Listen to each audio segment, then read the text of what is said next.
What's up everyone, how are you all? Today we are back with another blazing Naruto story.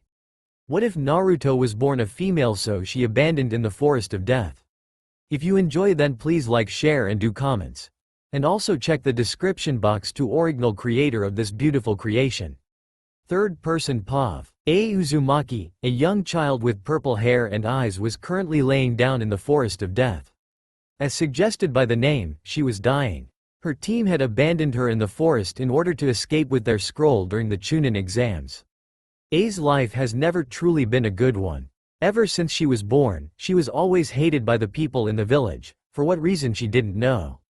In the academy, she was hated by the girls for being popular with the guys. So no one became her friend. She had been sabotaged many times in terms of studying in the academy by the teachers. She got into a team with two civilians, and the moment they ran into trouble she was abandoned as a scapegoat. Right now, in her death she remembered a story she once heard from the third Hokage, the only person who cared for her in the village.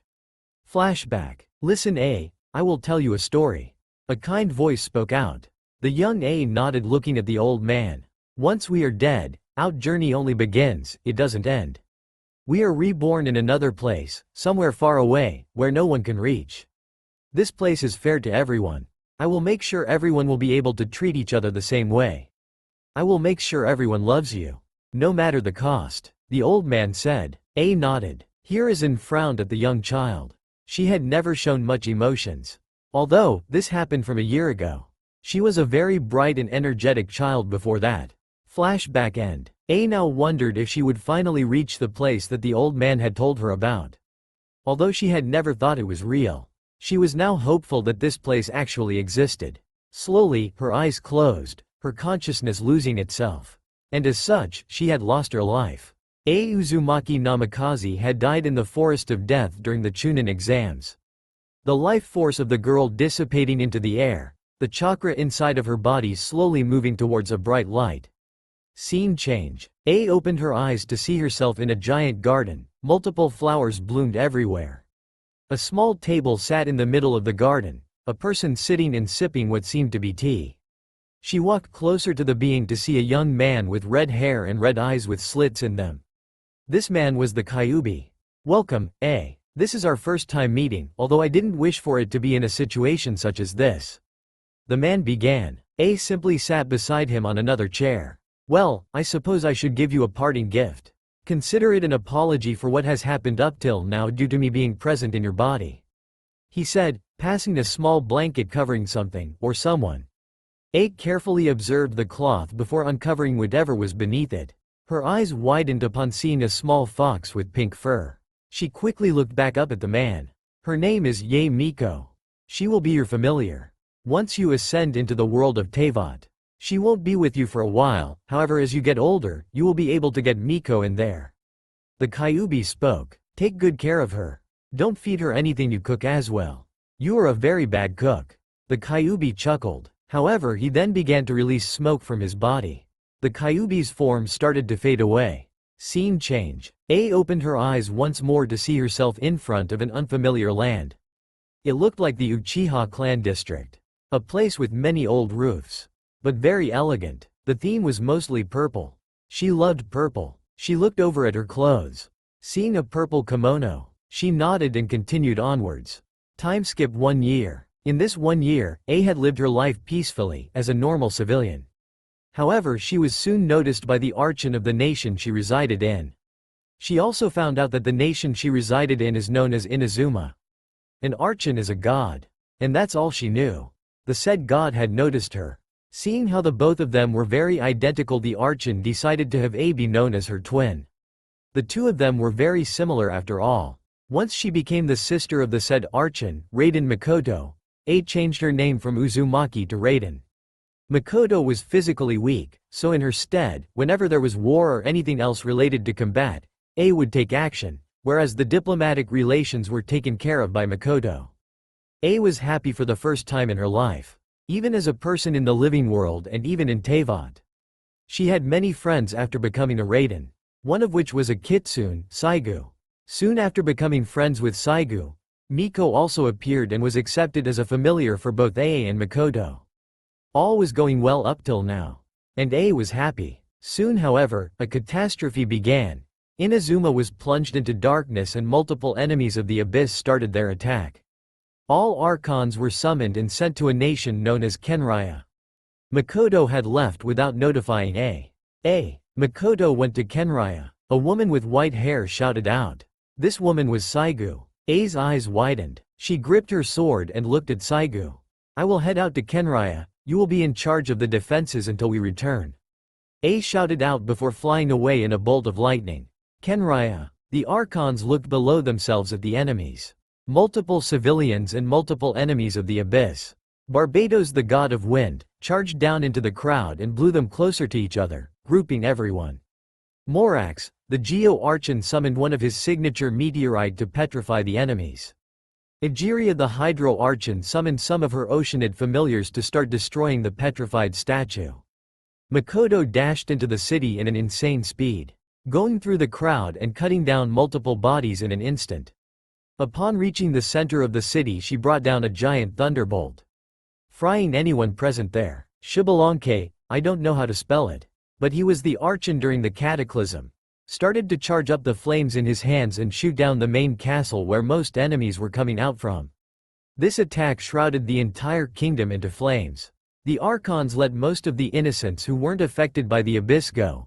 However, the people who were let go or managed to escape turned into monsters in due time. Some became monsters while some became immortal. Not true immortal, however. The Cryo-Archon sent a massive ice avalanche down into the kingdom, freezing the enemies and melting them into water with the help of Xbalanque's flames. Timeskip. Few hours later, A arrived at Khaenri'ah. The entire kingdom was in flames. Lots of casualties. However, A wasn't concerned about this, she just wanted to see Makoto. Seeing Morax standing a bit far away, she called out, Morax, where is Makoto? Morax looked back at her, recognizing her. He bowed his head a bit. I apologize. I wasn't able to save her. Her body is sitting over there. He spoke solemnly, pointing at a body near a wall. She rushed over at her and hugged her body. She started crying. A glowing light flowed out from Makoto's body. A small chess piece forming out in the light. Morax looked at the scene as he nodded. He knew this might have happened. Walking over at them, he began. Raiden, A, seeing as thou are a relative of the fallen Archon, in the name of Celestia, I shall bestow thee the Electro-Gnosis. The Gnosis then flew into the chest of A.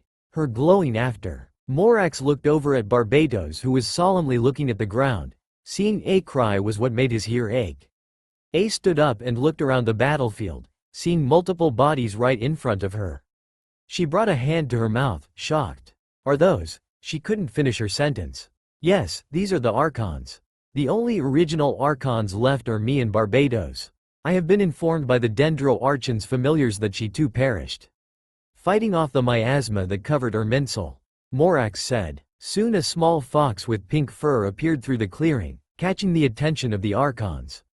Q. She fox shouted out, jumping over to Makoto and licking her cheek.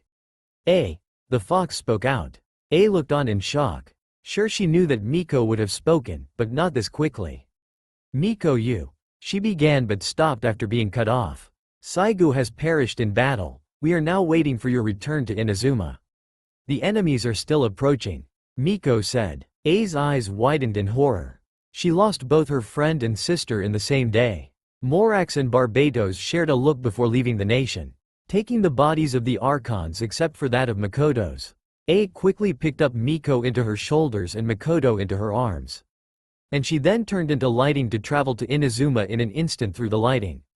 Third person Pav. A appeared inside Tenshukaku carrying both Miko and Makoto. She looked out of her balcony into the city. Multiple guards rushing out and the injured being brought in. She frowned. She lost two precious things in her life in one day. She would not let her nation be destroyed. She jumped out the balcony and traveled through the air in high speeds, reaching into a clearing with multiple hounds, clearly emitting abyssal energy. The guards were incredibly injured. She sprang into action immediately, bringing out a polearm and cutting down all of them in an instant. She looked over at an area where the abyssal energy was leaking from. Reaching there, she using the power of the Gnosis to seal the power. The ley lines were damaged. That was bad. She immediately had all the soldiers in the battlefield deal with the ley lines. If the ley lines were sealed, then the abyssal monsters too would disappear. A flew up into the sky looking for the area with the most amount of damage to the ley lines. Seeing it, she made her way towards it. Upon reaching the said area, she saw that the ley lines were being prepared and a sakura tree present in the middle of it. The tree repairing the ley lines. A looked at the tree cautiously. This tree didn't exist previously, so how was it here right now? Well, Miko should know. She would ask her later. Looking over at the main city, she saw multiple soldiers defending the borders and more soldiers running to stop the ley line overflow. A sighed. She sat down in front of the sakura tree. Remembering the times from her past. Her life was never good. It seems the higher gods, Celestia, didn't favor her too well. She sat down in a meditative position below the tree. She would meditate to get her mind off everything that happened today. Time skipped 10 days later. A stood over 2 graves. One of Raiden Mikoto and other of Saigu. She sighed. She had been sighing a lot these past few days. She had a lot of work after all. She looked into the sky, looking at the yellowish-orange sky. Now that she knew about it, where did people go after dying in Teyvat? She knew that once people died in the living world they would ascend to Teyvat. But once they die in Teyvat, where do they go? The gods ascend to Celestia, however what of the common folk? Well, she would ask Morax about this. Seeing that Rukkhadevata was dead, the most knowledgeable archon left was only Morax. And Barbatos, we don't talk about him. A walked into the main hall of Tenshukaku. She had 3 biggest clans of Inazuma present. It seems all of you are present. Let's cut the formalities and begin why I called you all here. She said, sitting on a throne that was present in the middle of the room. I have decided that from now on you 3 clans will be dealing with the decisions taken inside of Inazuma. However, I will be handling everything, example being that you are going to be passing on a law. Or anything as such at least. A looked over at the Kuju clan member. The head of the Kuju clan will be directly contacted by my messengers and will be reporting directly to me. The 2 other clans will be reporting to the Kuju clan if it's an important matter. She spoke out in an authoritative voice. The 3 nodded in understanding. The Tenryu Commission will be the military. This will be led on by the Kuju clan. She spoke, motioning someone to give a paper to the said clan head. Everything that you need to understand is present in that paper. She turned to face the head of the Kamisato clan. The Yashara Commission will be under the control of 2 clans. Seeing that both Kamisato and Kaidehara clans are well intertwined, these 2 clans will lead the commission. The Yashara Commission will administer to the general populace. She said, motioning for another paper to be given to the clan head. She turned her head at the last clan head. The Kanju Commission will be under the Hiragi family. They will deal with Inazuma's business affairs. She said, motioning another paper to be given to the clan head. Seeing that everyone had nodded in confirmation, she motioned them out. She sighed. Politics really are not something for her. She looked over at the door, seeing that it had opened. A woman with pink hair and purple eyes had entered the room. You can transform now, huh? Miko? A asked, looking over at her fox familiar. The fox smiled, walking closer to her. So what are you going to do now? A asked the girl. I don't know, why don't you tell me? She asked playfully, whispering into A's ear. A shivered slightly at the breath hitting her ear. A moved away from the playful fox and looked at the giant mountain. Become a shrine maiden. I am sure you will witness multiple things that will fascinate you. Miko looked at the giant mountain. If I can carve the tree into anything I want, then I will become a shrine maiden. She half agreed. A nodded and immediately had a group of constructors make a base for the shrine. A walked away from the main room towards her own quarters. Entering the room, she looked over at a small table, a body present on top of the table. A had began to prepare a puppet to hold the power of her gnosis, so that she could reside within the mind of the puppet as a consciousness. This puppet would rule over Inazuma as the archon for the rest of eternity. A brought out her hand to her chest. A glowing light appeared on her hand. She was holding the gnosis. She brought the gnosis down to the puppet to place the gnosis into it as a powerhouse. While in the process she noticed the puppet shed a tear. She immediately stopped the process. The puppet has emotions? She spoke out to herself. Miko was sitting by the balcony, looking over at the process. It seems he does. What will you do now, eh? Will you discard it or will you still make it the archon? Miko asked. I have decided that he will be set free from Tenshukaku in a nearby temple close to Tatarasuna. I cannot bring myself to destroy something of my own creation. A replied to Miko, and as such the prototype puppet was cast free from its supposed duty. Out to wander the world and live its life to the fullest just as it would like. A sighed. She would have to make a puppet once more. This time it will look exactly identical to her. The prototype was a boy, the final product will be a girl. And so she went on to remake the puppet from scratch. Miko looking on at A make the puppet. She wondered how the prototype would turn out. She had a bad feeling about this. Third person POV. After A's death, the group of genin in A's team had returned to the tower and opened their scrolls. There was a poof and the person present there was their sensei.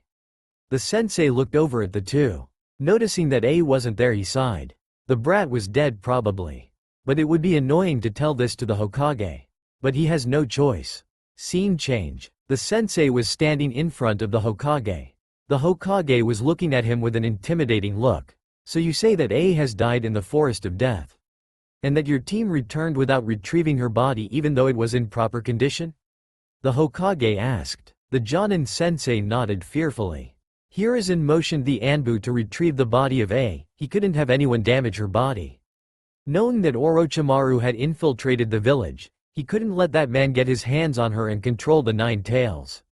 Time skip 1 hour later, an Anbu appeared in the room of the Hokage with a female body on his arms. The body was of Uzumaki A. Hiruzen's heart ached as he watched his granddaughter figure laying dead in the hands of the Anbu.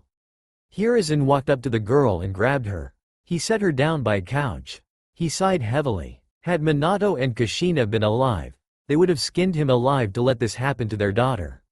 He dismissed the Jonin sensei and prepared a council meeting.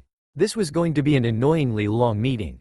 Council chambers. The members of the Shinobi Council and Civilian Councils along with the 3 village elders were present in the meeting room, awaiting for their village leader to arrive.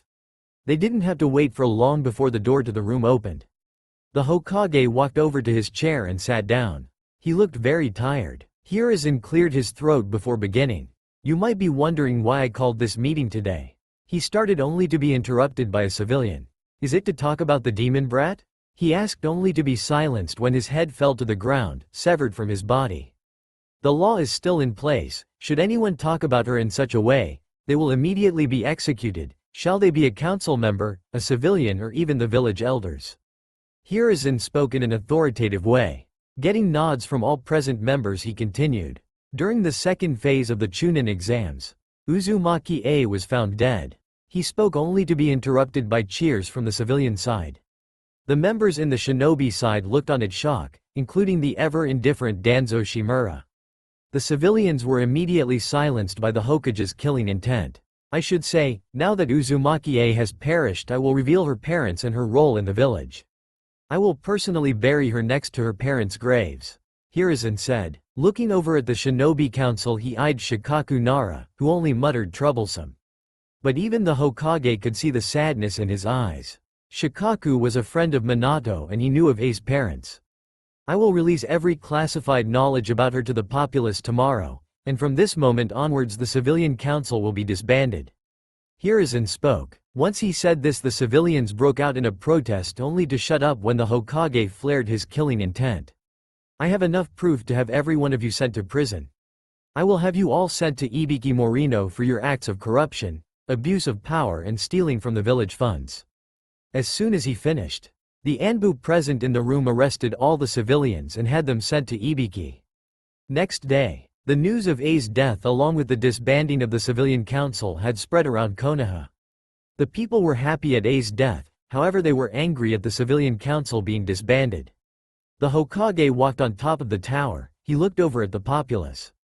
He flared his chakra to get the attention of everyone present. Using a jutsu he enhanced the effects of his voice. Thank you all for coming. Today I will reveal all the secrets concerning the now perished Uzumaki, A. The first thing I will be revealing is the heritage of A. Hiruzen spoke out, and in a couple of minutes a huge outroar had started. Hiruzen had revealed the parents of A, Minato and Kushina. Hearing this everyone started an outroar because the fourth Hokage never had a child. At least that's what they had always known. Hiruzen had the Jonin and Enbu stop the outroar. After which he brought Kakashi and Jiraiya to reveal that they always knew how Kakashi protected Kushina during her pregnancy and how Jiraiya had helped choose A's name. After all this, the people in Konoha had a huge shock. The child everyone thought as a demon and a quiet kid was the daughter of the fourth, their beloved hero who sealed the 9 tails.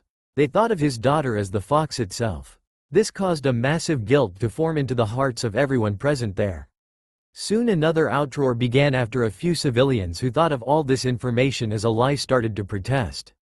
Hiruzen just left them, leaving them to ponder on their decisions. Chunin exams finals. Hiruzen stood in front of his predecessors, the first and second Hokage who had been brought back to the land of the living using a jutsu created by the second. Although they were brought to life by Hiruzen's former student, Orochimaru. Hiruzen was standing next to his summon, the Monkey King Enma. Enma turned into a staff and Hiruzen picked it up, rushing towards the 2 Hokage.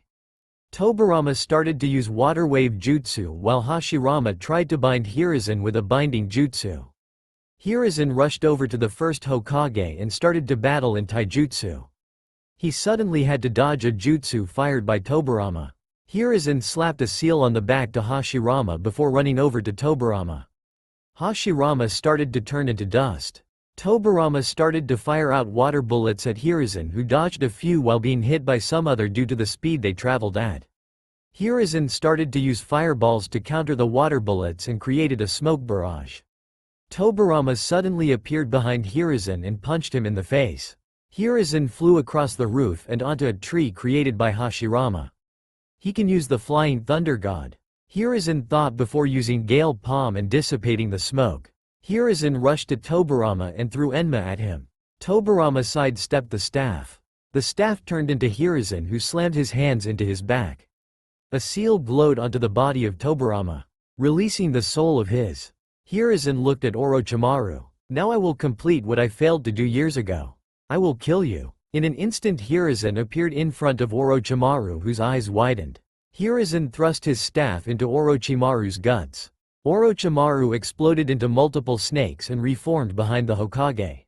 Carrying the Kusanagi, Hiruzen dodged a blow from the said sword and prepared to attack Orochimaru with his staff. However, the old man was stabbed through the chest by the Kusanagi. Orochimaru smiled. I win. He spoke out. Hiruzen spit out some blood before going through hand signs. You may have won, but I can weaken you. Hiruzen grabbed Orochimaru's hands while a giant ghostly silhouette appeared behind Hiruzen. Reaper Death Seal. And in his dying breath, Hiruzen sealed the hands of Orochimaru into the stomach of the Shinigami. A few days later, a group of ninjas stood in front of a grave. This grave belonged to the now late third Hokage, Hiruzen Sarutobi. Asuma Sarutobi and Konohamaru Sarutobi stood closest to the grave. Behind them stood the clan heads, and behind the clan heads stood the Jonin, followed by Chunin and Genin. The teammates of Hiruzen stood behind his grave. Danzo was inwardly smiling. The old man was dead and now he could become the Hokage. Konohamaru was crying into the hands of Asuma, who looked at the grave in front of him.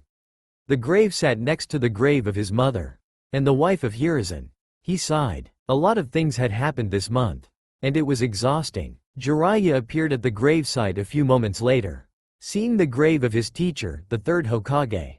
A few minutes later, everyone had began to leave the graveyard. Jiraiya looked over at the grave of his teacher. He sighed. He had failed once more. He failed to get Orochimaru back to the village. He failed his promise to his student. He failed to have Tsunade stay in the village, and he failed to save his teacher. He paid his respects to his grave and walked over to the grave of Minato and Kushina. He paid his respects and walked over to another grave. He paid his respects once more. This time a few tears fell down his cheek. Third person Pav. Hiruzen opened his eyes to see a dark sky. Thunder blazing in the sky. He saw multiple Minka-style houses, traditional Japanese houses. He looked over at the giant castle-like structure in the middle of the city. He didn't know where he was. Soon, multiple information flowed into Hiruzen's mind. He found out he was in Teyvat. Seems the story he told A when she was a child was correct. He smiled. He could find A and take her to her parents, and he could live his life peacefully with his wife once he finds out where she is. He looked at the city. Inazuma. He walked over to a giant clan compound area, where he went over to a very traditional desk and a man sitting and writing on a scroll. The man looked up to see the old man. "Ah, welcome to the Yashara Commission. How may I help you?" The man spoke out. "I am looking for my wife. I just arrived here. Her name is Bawako Sarutobi. I am also searching for a girl named Ai Uzumaki." He asked. The man nodded and asked Hiruzen to follow him inside. The both of them walked inside. The man sent out a messenger bird to the Kanju Commission. In case any of the two people were outside of Inazuma, they would be found out by the Kanju Commission. "I will look for the both of them in our records. If they are outside of Inazuma, then the Kanju Commission will inform us." Hiruzen nodded and waited patiently. 1 hour later, the man sat down in front of Hiruzen. "My apologies, I didn't find any information on the two of them. The messenger bird should also be here soon with any information." The man spoke out. Hiruzen nodded grimly, losing hope of finding the two of them. Soon enough a chirp came from the sky with a bird landing at the window. The man unsealed the message and started to read. "Well, there is good news and bad news. Which do you want first?" he asked. "Good news. The good news is that we found Bawako Sarutobi. She is currently situated at Liu's Chanu Vale," he mentioned. Hiruzen sighed of relief, however he still wanted to know of A. "The bad news is that we didn't find any information on A. It seems this person doesn't exist or she simply isn't part of any nation." The man spoke. Hiruzen nodded his head grimly. He wanted to meet A and say sorry to her. But hearing this, he might never see A again. "Should I arrange for you to leave Inazuma and head over to Chanu Vale, or will you be staying in Inazuma?" the man asked. Hiruzen decided to head over to Chanu Vale to be with his wife. Hiruzen left the clan compound of the Yashara Commission. He looked over at the giant mountain next to the compound. A giant sakura tree at the top. It seemed like a shrine. Should he pray there to the gods to find A? Perhaps he should. Hiruzen decided to head over to the shrine and pray to find A. It took him an hour to reach the top. Why the hell was this place so high up? Hiruzen sighed. He looked at the shrine and the shrine maidens who seemed to be walking along the corridor. He walked up to one of them and asked for the direction to the main shrine, who pointed at the back. He walked to the back to see a tree in the shape of a fox. This caught his attention. He looked over to the side to see a young lady with pink hair and a fox-like ear. Hiruzen walked over to the tree before he was stopped by a shrine maiden. Hiruzen looked at the maiden, who shook her head, signifying that he could only get this much close to the tree. Hiruzen started to pray. "I hope to see A once again while wishing to live the rest of my time here peacefully." He spoke in a whisper. However, the fox-like lady heard him. She walked over to the man. You arrived to Teyvat quite quick." She spoke, gaining the attention of Hiruzen. He looked up at the girl. "What do you mean?" he asked. "A was talking about how you would probably die like 5 to 10 years later since her death. But it seems you arrived here just a month after her death," the lady said, circling around Hiruzen. Hiruzen looked at her cautiously. "Who are you and how do you know of A?" Not even the Yashara Commission had any information on her. "Dear me, did I not mention? I am A's familiar. You will meet her in due time. Currently it's not the time for you to meet her." The lady started to walk away from him. "Oh right, I am Yae Miko. I am a kitsune and I am the head of this shrine.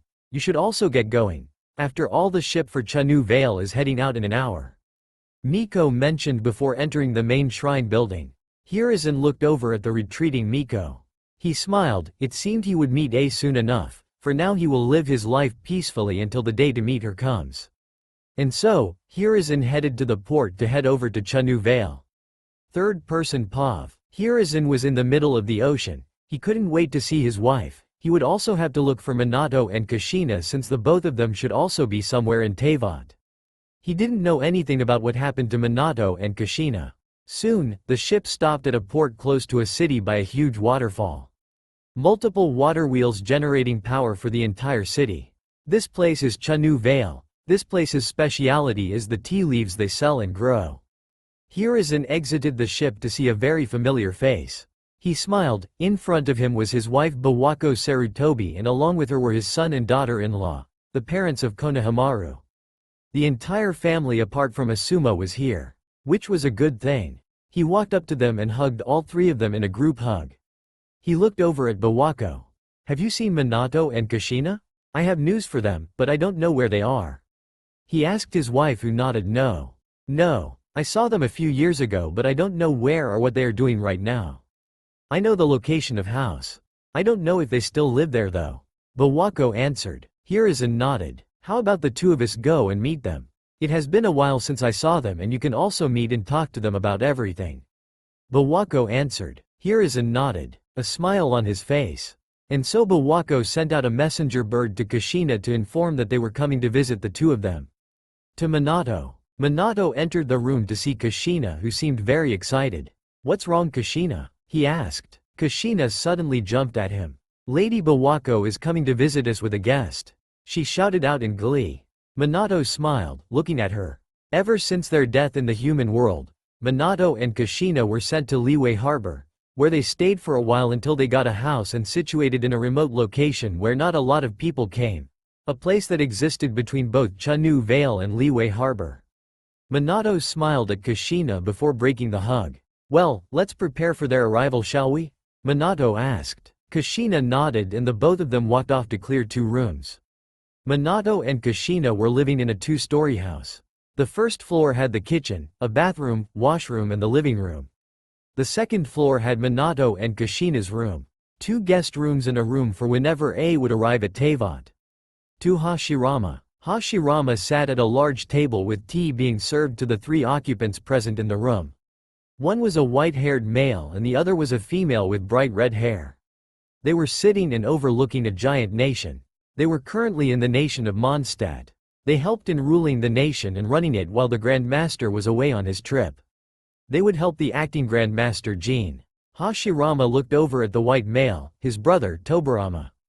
Tobarama sat at the end of the table with a serious face. He always had a serious face, but currently he was questioning himself on why he made the reanimation jutsu in the first place. The good thing about Teyvat was that anyone who died instantly had their chakra removed from their bodies. So they would either have to be recognized by Celestia or just create a new power similar to Visions. Just like how the Fatui created the delusion for themselves. Hashirama looked over to his wife, Mito Uzumaki, who looked out the window. Looking at the peaceful scenery of Mondstadt, Hashirama smiled at the beauty of his wife. A week later, to Minato. Minato and Kushina were waiting for Bawako and whoever was coming with her. It had been a long week, especially because they hadn't seen Bawako in over a week. Kushina looked down at her arms, at a sleeping blonde-haired child. This was Minato and Kushina's second child. His name is Menma. A knock came from the door, catching the attention of both Minato and Kushina. Minato ran over to open to the door while shouting coming. To say he was shocked when he opened the door was an understatement. El Lord Third? Minato shouted out. Kushina's eyes widened. The old man was here? She rushed over at the door, shoving Minato to the side, who only looked down at the floor. This caused Hiruzen to smile. Kushina was still the same, it seemed. Hello there, Kushina. Hiruzen spoke softly. He then noticed the child on her arms and his eyes widened. Is that? He couldn't make out any more words before Kushina nodded. Yup, he is our son. Me and Minato had a son and we named him Menma. Kushina smiled happily. That's great. He spoke out before Bawako asked to be let in. After which Kushina let the both of them inside. So old man, how is A? Kushina asked about her firstborn. She had always wanted to take care of A, but she was never able to do it. That was one thing she regretted. Not being able to see her eldest grow up to be a fine kunoichi and live a peaceful life while being known as a hero. Which she doubted. Seeing Hiruzen flinch at the question, she had fear grip her heart. Well, Hiruzen started only to stop because he couldn't form any words. Inhaling a deep breath, Hiruzen began once more. She is in Inazuma somewhere. Everyone in the room suddenly stopped moving. Kushina and Minato shouted out on what the hell happened. Since A is still only supposed to be 12. Bawako was looking at her husband with wide eyes. A died during the second match of the Chunin exams after her teammates abandoned her. Hiruzen spoke. This got multiple killing intent to flow out of Kushina, which made the baby in her arms cry. Kushina looked down at her baby before saying sorry and trying to soothe the child. Hiruzen then began to explain everything that happened to A in all her life to the 3 of them. Starting from the moment of Minato and Kushina's death up till A's death. She adopted a persona so that no one would be able to harm her. She adopted a persona of an introvert. Hiruzen concluded after mentioning every last detail of her life that he knew of. Most of the past will be revealed later on in the story. Minato and Kushina were beyond angry, both at Hiruzen and at the village. They had forgiven Hiruzen since most of these troubles in A's life were caused by Danzo alone. That bastard. Third-person POV. Kabukimono walked through the multiple corpses present in the area surrounding the Mikage furnace. He had just massacred everyone present. Most of the members being from the Raiden Gokaiden were killed by the heartbroken Kabukimono. He threw the bloody katana he was carrying onto the bloody floor. He began to walk away from the scene. He didn't care anymore. It seemed the world hated him. He walked and walked and walked, until he came upon a clearing, a lone house present at the clearing. A small child sitting at the balcony of the house, staring at the pond in the backyard. Kabukimono walked over to the boy and began a conversation. Maybe the boy could help him bring joy in his not-so-joyous life. Mikage Furnace, Tatarasuna. The Tenryu Commission and the Shogunate army ran throughout the perimeter surrounding the Mikage Furnace. They began to seal off the furnace from ever being used. The excessive electro-radiation was preventing it from being sealed. The Raiden Shogun walked into the clearing. Everyone present bowed down at her presence. Almighty Shogun, we weren't able to seal the furnace. A man spoke. The Shogun nodded and walked over to the furnace. She brought out a hand and started to collect electricity into the palm of her hands.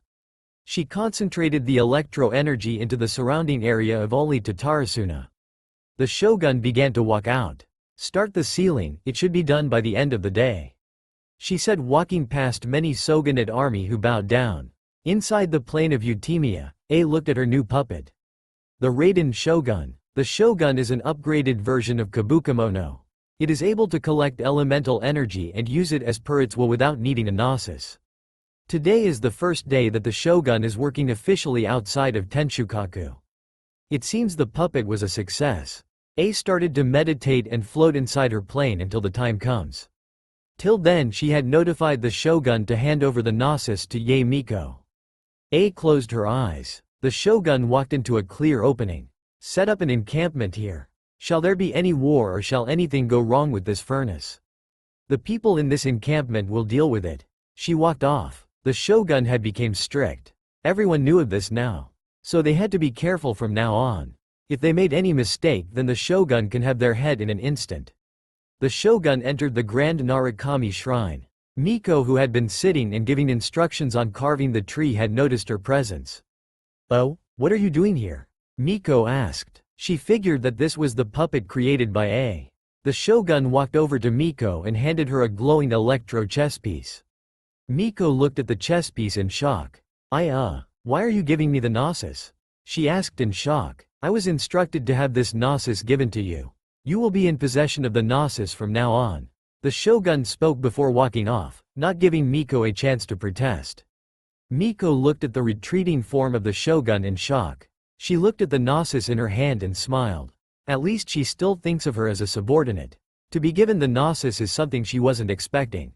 Liyue Harbor. Minato and Kushina stood in the harbor, Kushina carrying a baby Menma. They were going to head over to Mondstadt to meet Hashirama, Mito and Tobirama. They would inform them that they would be heading to Inazuma to meet their eldest child. Kushina was smiling brightly. Minato was also smiling, looking at the happy face of his wife. He was with his entire family. Kushina and Menma were here. Now they just had to go to Inazuma and get A back. Easy enough. Everything in the previous chapters since the death of the third was a flashback. This chapter will be the last with the flashback. Third-person POV. It had been a few weeks since Minato, Kushina and Menma had arrived at Mondstadt. There they had met with Hashirama, Mito and Tobirama. They had a lot of talk with each other. "So, what will you tell your daughter once you meet her?" "I am pretty sure Hiruzen didn't tell her that you are his parents," Tobirama asked. This was a question no one had thought about. This question got Minato to look down. Now thinking of what to do, he decided to take a detour and get Hiruzen. The four of them would go to Inazuma. "I think I will have Lord Third go with us. That way he can explain to her that we are her parents," he said. Tobirama nodded. This could probably be the most reasonable thing to do. That seems like the most reasonable decision to do. Hashirama agreed at that. Inazuma. Eternity. The main goal that the Raiden shogun was created by Aa is to implement eternity and make Inazuma an unchanging nation. She would do anything to do this. The shogun knew this purpose. As such, the moment she thought of the idea, she called the Tenryu Commission head. The head arrived in just a few minutes and bowed before her. The shogun looked back only slightly. She looked at the man. Establish a new decree. Anyone who is in possession of a vision shall have their vision seized. Shall they resist, they will immediately be arrested and be brought up to trial, where I will personally execute them. The visions shall be hung at the statue of the omnipresent God. The Tenryu commissioner nodded. This decree shall be issued as the Vision Hunt Decree. While you are leaving, send a message to the Kanju commissioner to come here as well, she stated before dismissing the person. After a few hours, another person entered through the door. You called for me, Almighty Shogun? The man asked, bowing down in respect to his nation's deity. The shogun looked back momentarily. Have the riches that come into Inazuma be less. Anyone who comes to visit Inazuma shall only be allowed to visit Ritu. Anywhere else shall be prohibited.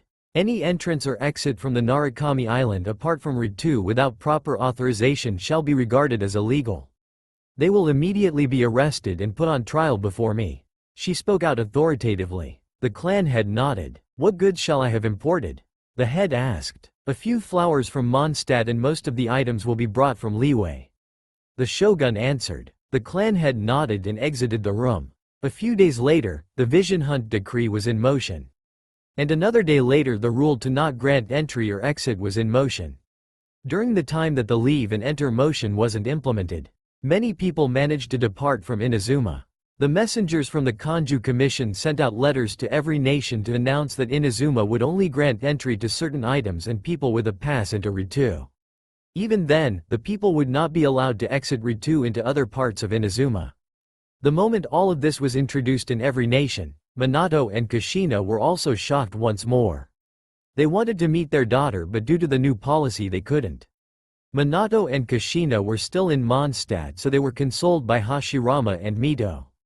The two of them just decided to raise Menma until the time when the Vision Hunt Decree would be abolished. Time skipped 2 years. Inazuma was in a civil war. 99 visions had been seized and the people of Watatsumi were revolting against the Vision Hunt Decree. The Fatui had started to influence the Kuju clan head, also the head of the Tenryu Commission. In this 2 years' time, a boy with blonde hair was also traveling through Teyvat, helping the people of the nations as he went. By now he had saved Mondstadt's dragon from the Abyss Order, and Liyue from an ancient god, summoned by the Fatui. Although that was a plan from Liyue's Archon, to see if the people of Liyue could survive without their Archon. Currently the blonde was standing in the Alcor, heading over to Inazuma as per the agreement. The agreement was that if he were to win, then he could go to Inazuma. And that was coming in handy. Third person Pav. It had been a month since the blonde traveler arrived in Inazuma. He had helped 3 people who lost their visions find back their determination. And he also helped Kamisato Ayaka, the person in charge of festivals from the Yashira Commission. And another girl who owned a fireworks shop.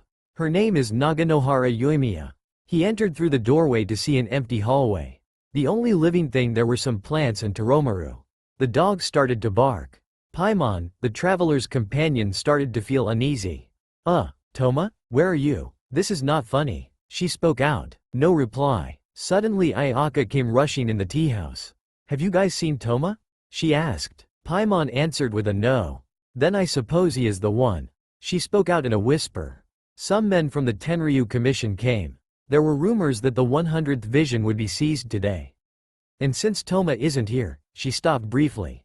Don't worry, we will get him here safely, the traveler said, rushing over to the statue of the omnipresent god. Upon his arrival, the traveler looked at the statue to see a female figure walk in front of the statue. Her hand started to glow while she faced the person sitting on the ground. The vision attached to the waist of Toma started to be covered by small sparks of electro-energy. The vision then flew straight at the woman. The traveler jumped at the flying vision and caught it. He landed onto the ground and brought out his sword. Inducing it with electro, he threw the electro particles in the shape of shurikens at the 2 Shogunate army, knocking them aside.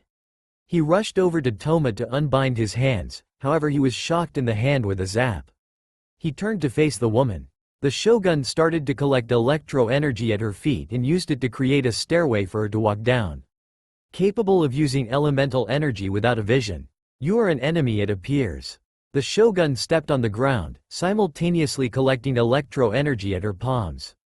She brought it close to her chest. A sword started to come from a portal at the top of her chest. The sword radiated excessive electro-energy. Multiple electro-energy clashed with the ground as she caught the sword and swung it at the air. You shall be inlaid upon this statue. She spoke in a monotone voice. The background behind the shogun started to crack and the traveler was completely surrounded by darkness. Suddenly a ground formed beneath him. Multiple torii gates came out of the ground and a moon appeared in the background. The traveler had arrived at the plain of Eutimia.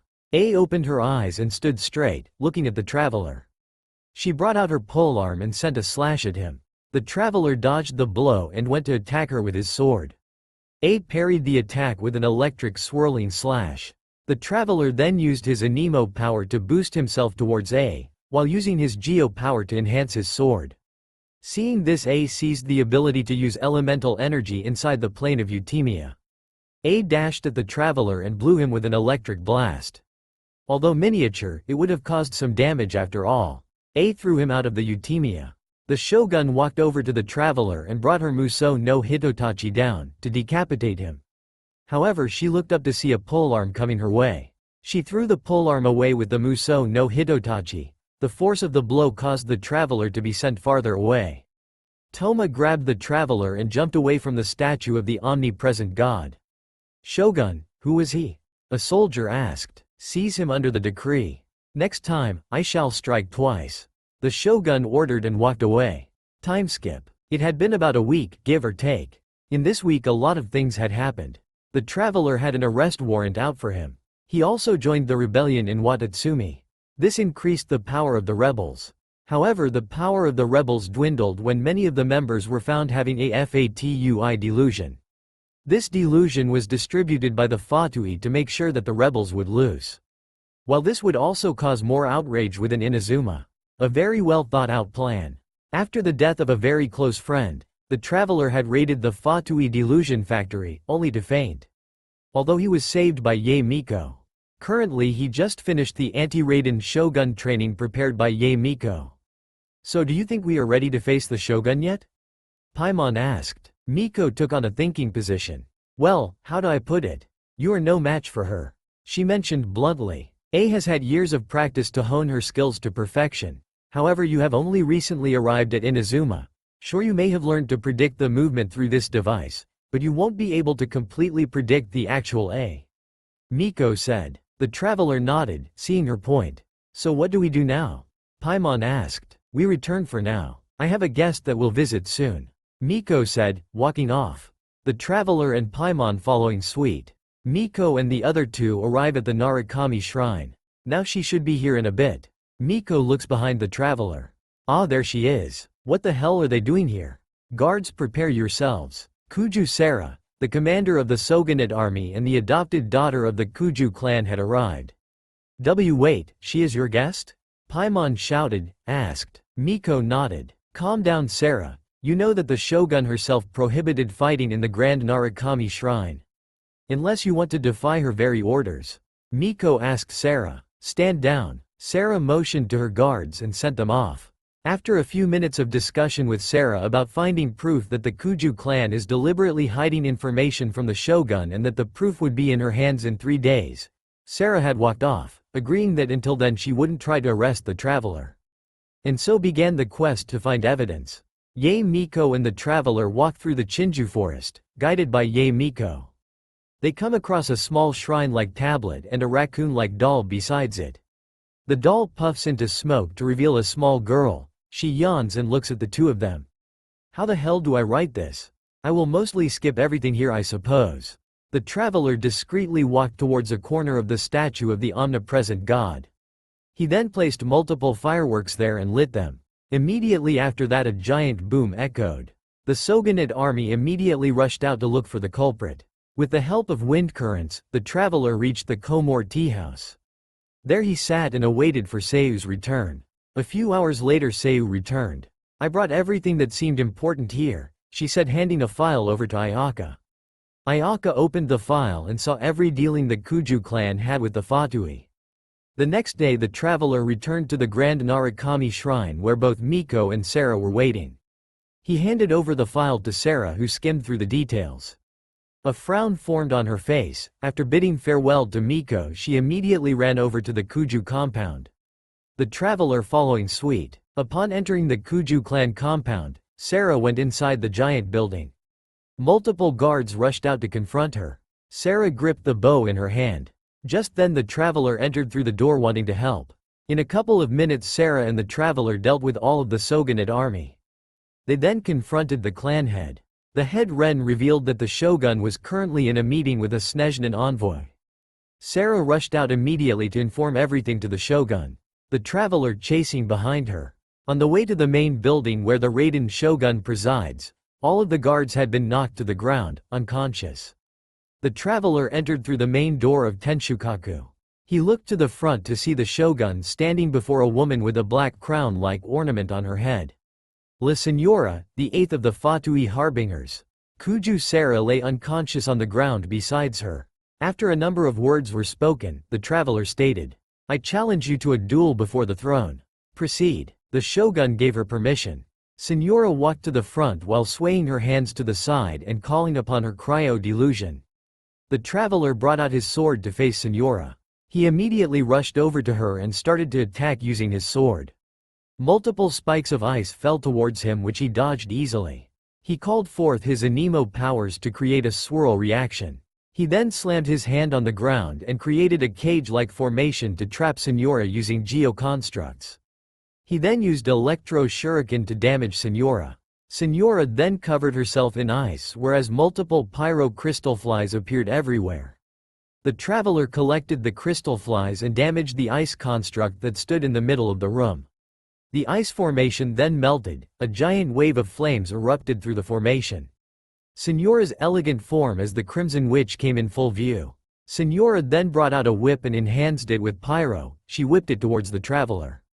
He dodged effortlessly and sent out his elemental burst of anemo. A giant tornado rushed towards Senora. The traveler used his electro element on his sword and created a giant horizontal slash. The slash cut through both the tornado and heavily damaged Senora. Senora fell to the ground breathing heavily and back to her original state. The traveler looked back at her, Paimon floating besides him. "No, how?" she said. The Raiden shogun then began to descend the stairway. The traveler immediately got on guard and prepared his sword. The shogun walked past him towards Senora. Senora stood up trembling. "I am a Snezhnin diplomat.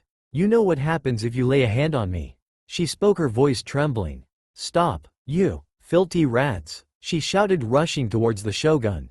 The shogun immediately appeared behind her making a slanted slash. An electro pattern appeared through the air. Senora's body then turned to ashes with a giant wave of electro circulating through her body.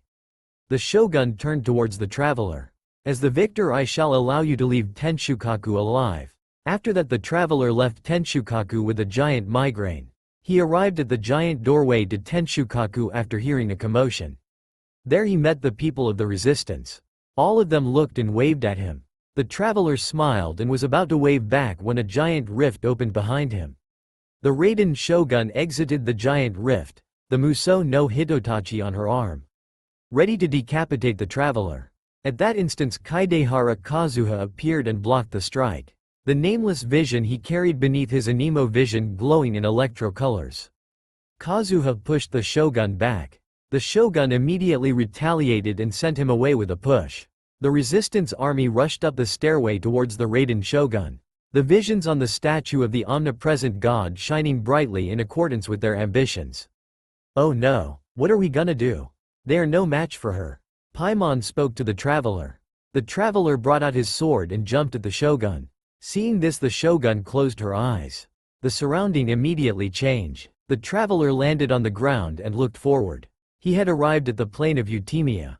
"So we meet again," A spoke out, landing on the ground gracefully. "Indulge my curiosity. What is the reason I find you standing before me once again? Do you hope your foolhardiness will shelter those people? Or Was it simply to seek an audience with me? A asked. The Fatui have fooled the Raiden shogun. The Vision Hunt decree should have never existed. The traveler replied. Oh, surely you didn't rouse me from my eternal meditation only to tell me this? She asked. If so, you underestimate me. I am well informed of the Vision Hunt decree. She answered. You know everything that's happening out there? The traveler asked. Not so. Only everything pertaining eternity. A answered truthfully. The Vision Hunt decree has my tacit approval. She said. The Fatui's actions thus far does not constitute a threat to eternity thus far. Otherwise, they would have been purged long ago. She mentioned. But the Vision Hunt decree is damaging. It comes at a great cost for the people of Inazuma. The traveler reasoned. Individual ambition is inherently incompatible with eternity. What you might not realize is that not all too often, the people have far more to lose by chasing their dreams. Consider this. No one will lose their life in account to having their vision taken away. Rather, the ones who lost their keeves were the ones who chased after their aspirations, am I right? She asked. Tepe, traveler spoke in a low voice. Traveler, your existence is unique in my eyes. There seems to be limitless uncertainty in you. To put it in another way, you are the furthest thing from eternity. She paused briefly. So I want to insist that you comprehend the meaning of my actions. What matters is that I tread the path of eternity of my people's behalf. This is your plane of Eutimia. It is created from your consciousness, yes? The traveler asked. That's right. I am surprised you understand it so well. Anyway, you're trying to shake my will, aren't you? A asked. I am not here to shake your will. I am here to demolish them. He stated. So be it then. You who wishes to defy eternity, time for you to enlighten me. Immediately after that, both opponents brought out their weapons. A carried the engulfing lightning, electricity radiating off it. The traveler rushed over Yoher and started to clash. A dodged and parried most attacks. She whipped the air as a sudden slash went towards the traveler. He dodged it effortlessly. A appeared besides him and slashed at him. He blocked most of the attacks and jumped back to dodge the rest. A suddenly sent out a giant wave of electro. She seized control over the elements. The Vision Hunt decree was in motion. The traveler rushed back at A. She easily blocked the sword and pushed traveler back. Suddenly the Onamori in his pocket began to shine. The traveler brought it out. Just then a woman with pink hair walked out from behind him. Dear me, aren't you cutting it rather close? She asked. Miko, this was your doing? A asked in shock. Now, don't forget who taught you how to place your consciousness in objects. Miko looks over to the traveler. Surely you don't think your will is enough to shake A's will, do you? She asked. Looking around she began. Though you alone are here. They too have their ambitions which they long since entrusted you. Now close your eyes. She instructed. Suddenly the entire surrounding was covered in multiple voices. The traveler shone with light. His powers growing exponentially. A frowned and got in a stance. Within 10 minutes of the battle, the traveler became victorious. You've lost A. Miko told. Yes, I have. A admitted. Why can you not trust your people and their ambitions? These ambitions have transcended space and time. They are something no one can snuff out. Miko questioned. When people move with all their might, they can surpass the expectations of the god and even take over their work. The traveler added. Is this the lesson you learned from Liyue? Miko asked him. Yes, replied the traveler. There are nations where humans cast their gods aside and stride forward. So are we to just abandon the notion of progress for wishful thinking? Miko asked. You and I both have witnessed the loss that progress can bring. Eternity. Eternity is the only way. A spoke. When lighting flashes, it casts a shadow. My name means shadow. A began. During the cataclysm I purged all obstacles in my way with the help of my blade. And yet, something was lost with each step forward. In the end I even lost her. A spoke. The tales are still retold in the shade of every thunder Sakura. But the wounds left on our nation by that terrible loss still ache. I've seen a nation stride forward and lose everything to the heavenly principles. Only eternity can bring us closer to the heavenly principle. A concluded. Heavenly principles. Irrelevant nonsense as far as I am concerned. Miko spoke. When all's said and done, all you want to do is protect your precious Inazuma, right? Miko asked. That would be an oversimplification. A replied. But is this nation worth existing for eternity? stripped of ambition, stripped of potential and change. It does nothing more than simply exist. It is a hollow shell of a nation. I wonder what loss would it be to anyone if such a nation were destroyed. Miko spoke simply. Miko, retract your words. A warned. Never changing eternity is the promise I made to the people. What people want from you is not your promises but your divine gaze.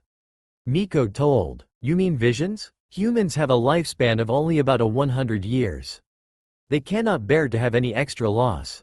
But I have experienced it all. That's why I chose to guide them all to the correct path to eternity. A answered. Miko sighed began. But eternity is far too cruel of a fate for you, A.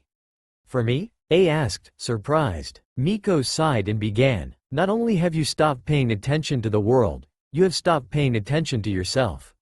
It must have been terribly lonely here, all alone for 2 years.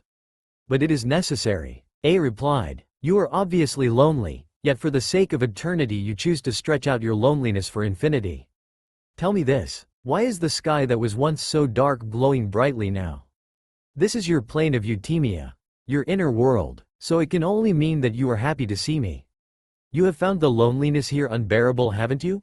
Miko asked. I have nothing to say to that. A replied. A sighed. Seeing you again is a change to eternity and a very nice surprise. A admitted. Since you are willing to admit that, I suppose we can still be friends? Miko asked. What a childish conversation this is. Anyway, since I have been defeated by you in your plan, I will honor your wish to abolish the Vision Hunt decree. But with regards to eternity and whether this nation needs to move forward, I need time to think of that. Hehe. You are the one who has been acting like a child from the very beginning. Miko replied. After the conversation, the Raiden shogun lifted the Vision Hunt decree and the Sakoku decree. The people of Teyvat were allowed to leave and enter Inazuma at will without any constraints. Third person POV. The abolishment of the Vision Hunt decree and the Sakoku decree was announced to every nation. This made everyone who departed from Inazuma happy to return back to their homes. The news of accepting more imports from every nation was also announced and people could now exit Route freely. When Minato and Kushina received this news they were ecstatic. Menma was now 7 years old. He had heard a lot about his sister from Hiruzen whenever he came to visit them. He had always wanted to meet his sister and play with her. Minato, the Sakoku decree is abolished now. Let's go get old man and go to Inazuma. Databane, Kushina exclaimed happily. Minato nodded and decided to send out a commission to have Hiruzen brought to him. He also wrote a letter and told the Adventurers Guild to give it to the person who accepts the commission and deliver it to Hiruzen. A few days later, it's so boring nowadays. We managed to stop the Raiden shogun and abolish the Vision Hunt decree, but now there is nothing to do. Paimon whined. The traveler smiled. Ooh, how about getting a commission? Paimon asked excitedly. Sure, let's go meet Catherine. TGE traveler agreed.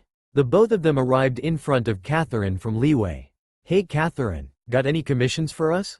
Paimon asked. Hello traveler and Paimon, welcome back. Catherine greeted. Well, we do have some commissions, but there is one that no one has accepted yet since the adventurers find the location a bit too far. Catherine replied. Ooh, what's the commission? Paimon asked. It's to deliver this letter and bring the person back to Liyue within 5 days. I will inform the person who gave RHE commission once it is accepted. Catherine said. Oh, then I will take it. I don't have the will to fight anything right now. All that fighting in Inazuma was enough for now. The traveler said. Yay, Paimon doesn't want to fight as well. Paimon replied. The traveler accepted the commission. 10 hours later, the traveler arrived at the Chunu Vale after walking and taking breaks.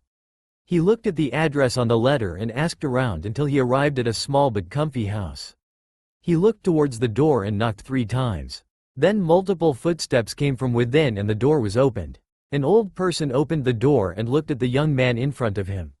Yes? He asked. Excuse me sir, but is your name Hiruzen Sarutobi? The traveler asked. The man nodded. The traveler then handed over the letter. Hiruzen looked over the letter and opened it after seeing it was from Minato. After skimming through the letter he smiled brightly. Ah, the Sakoku decree was lifted huh? Hiruzen exclaimed happily. The traveler and Paimon looked at the old man then at themselves. Do you think he was originally from Inazuma? Ayaka said that when the Sakoku decree hadn't been established, many people had left Inazuma. Paimon whispered to the traveler. The traveler shrugged his shoulders. Hiruzen looked back inside the house and shouted out, "Bawako! Sakoku decree was lifted. I will be leaving for Inazuma with Hiruzen in a few days." Hiruzen looked at the two people in front of him. "Please come in, you must be tired from walking all the way here." He smiled at them. "Oh no, we wouldn't want to intrude." Paimon rejected. "Nonsense. You brought such good news and also walked all the way here to bring me this letter. How couldn't I welcome you for even today?" Hiruzen spoke. And so Traveler and Paimon rested there for the night. The next day came by swiftly. Both of them exited the room they were given and entered the main dining room. Multiple dishes lay on the table. "Come and have breakfast you too," Bawako said, looking at them with a smile. Paimon suddenly asked a question which was bugging her all night. Madam? Why did Mr. Hiruzen suddenly get excited yesterday when he found out the Sakoku decree was abolished?" Bawako served them some breakfast and sat opposite to them. "Well, you see, the person whose letter you brought here has his daughter in Inazuma. My husband and their family wanted to enter Inazuma to find her, but suddenly the Vision Hunt decree and the Sakoku decree was put in motion." Bawako explained solemnly. "So why didn't her father go to visit her before the Vision Hunt decree?" Paimon asked. "Well, he was in Mondstadt at that time.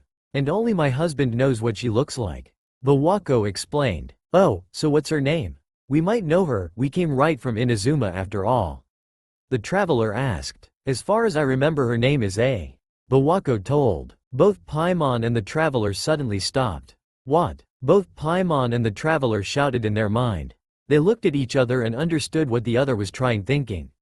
Another 10 hours later, the trio of Hiruzen, Paimon and the traveler arrived back at Liyue. Minato, Kushina and Menma were waiting at the docks for their arrival. Upon seeing Hiruzen, Minato and Kushina along with Menma greeted him. Minato looked at the traveler and smiled suddenly. "Ah, traveler, so it was you who accepted my commission, huh? Well, anyways, here is the reward." Minato handed over the reward for completing the commission. TGE traveler shook his head. "It all right, I just had to deliver the letter and bring him back. Plus we got enough food and also a place to stay." Paimon rejected along with the traveler. Minato reluctantly took his money back. Soon the Alcor arrived at the harbor. The four people along with the traveler and Paimon got onto the ship. Minato looked at the two of them and suddenly asked, "You are going to Inazuma with us?" "Well, I suddenly remembered that I had to meet the head shrine maiden, so I am leaving to Inazuma." The traveler replied. Technically this wasn't a lie. Everyone then heard a soothing music enter their ears. Menma looked up to see a person sitting and using a leaf to play music. "WOOOOWWW. Big brother, please teach me how to do that," Menma shouted enthusiastically. The boy looked at him and smiled. "Of course." He then looked at the traveler and Paimon and waved. "Oh hey Kazuha." Paimon spoke casually. Kazuha nodded. Beidou walked from behind the two of them. "Seems we are heading to Inazuma once more," she spoke. Paimon suddenly jumped behind Ether, clearly spooked. "Oops, sorry Paimon, didn't mean to spook you." Beidou apologized. "I am not typing Traveler anymore." Soon enough the Alcor started to leave towards Inazuma. Kazuha started to teach Menma on how to use a leaf to play music, while the adults chatted with each other. Soon they arrived at Ritu.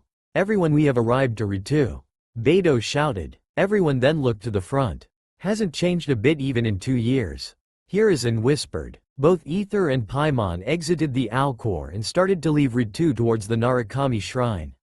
Minato and the others followed behind quickly.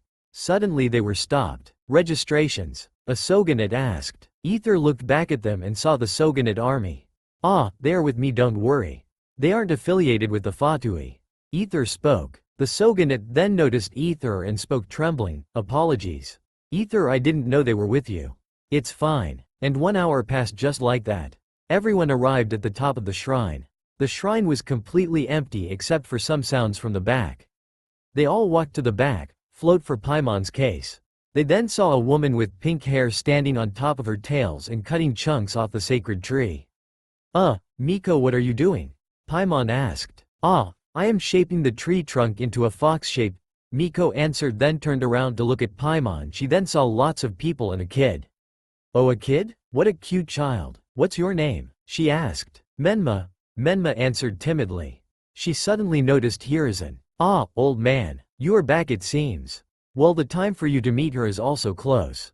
Miko answered. Third person Pav. The abolishment of the Vision Hunt Decree and the Sakoku Decree was announced to every nation. This made everyone who departed from Inazuma happy to return back to their homes. The news of accepting more imports from every nation was also announced and people could now exit Ritu freely. When Minato and Kushina received this news they were ecstatic. Menma was now 7 years old. He had heard a lot about his sister from Hiruzen whenever he came to visit them. He had always wanted to meet his sister and play with her. Minato, the Sakoku Decree is abolished now. Let's go get old man and go to Inazuma. Databane, Kushina exclaimed happily. Minato nodded and decided to send out a commission to have Hiruzen brought to him. He also wrote a letter and told the Adventurers Guild to give it to the person who accepts the commission and deliver it to Hiruzen. A few days later. It's so boring nowadays. We managed to stop the Raiden Shogun and abolish the Vision Hunt Decree, but now there is nothing to do.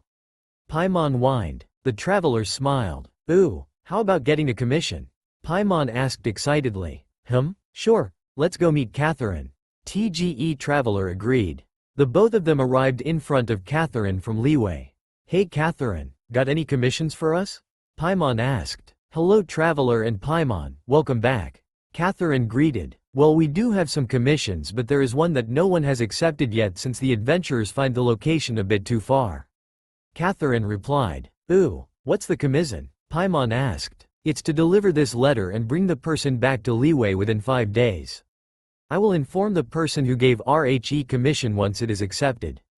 Catherine said. Oh, then I will take it. I don't have the will to fight anything right now.